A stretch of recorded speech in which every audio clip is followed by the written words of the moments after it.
Pertanyaan yang paling banyak ditanyakan adalah apakah nanti setelah kena hipnotis, kena gendam itu pasti akan jujur atau terbuka, ya kan?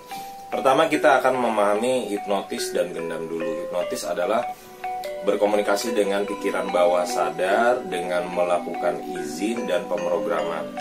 Ya, sedangkan gendam itu adalah mempengaruhi siapapun secara pikiran, hati, jiwa, batin dan sebagainya tanpa izin dan bersifat tidak disadari. Ya, itu harus Anda pahami dulu. Nah, yang jadi pertanyaan adalah apakah setelah dihipnotis secara benar-benar, secara trance atau mendalam. Trance itu adalah kondisi dalam keadaan terhipnotis, ya. Trance mendalam, dalam keadaan tertidur dan sebagainya, dia akan jujur. Ya, jawabannya adalah dua.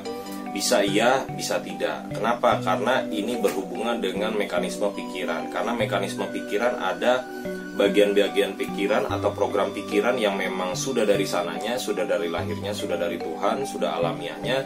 Ada yang disebut namanya proses blocking alamiah. Misalkan ketika Anda tanya apa yang terjadi misalnya pelecehan seksual gitu, ya kan. Ketika ditanya lebih dalam, dia tidak mau menjawab karena adanya penolakan atau namanya sistem blocking, ya, blocking alamiah di situ.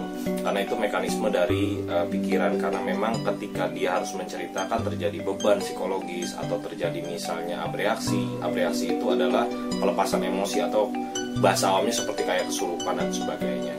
Nah, pertanyaannya, kalau digendam itu apakah pasti jujur?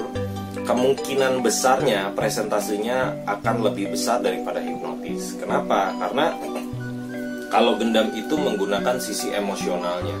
Sisi emosionalnya itu yang pertama. Yang kedua, dia bersifatnya kalau gendam itu adalah memaksa siapapun. Artinya, lu suka nggak suka harus suka, lu mau nggak mau harus mau. Kenapa? Karena inti dari gendam adalah tanpa disadari. Dengan tanpa disadari Anda bisa bertanya atau tanda kutip melakukan interogasi halus sehingga terbukalah menjadi sebuah informasi-informasi yang Anda butuhkan, gitu loh, ya kan? Nah, selanjutnya adalah kalau di dalam hipnotis ini Anda harus ada namanya izin. Izin itu adalah interaksi, adanya permit, ya, bolehkah saya berkomunikasi dengan Anda, dengan pikiran bawah sadar Anda dan sebagainya. Nah, kalau gendam biasanya dengan orang-orang yang baru, orang-orang yang tidak dikenal pun Anda bisa melakukan suatu penelusuran atau mencarikan informasi melalui gendam di situ.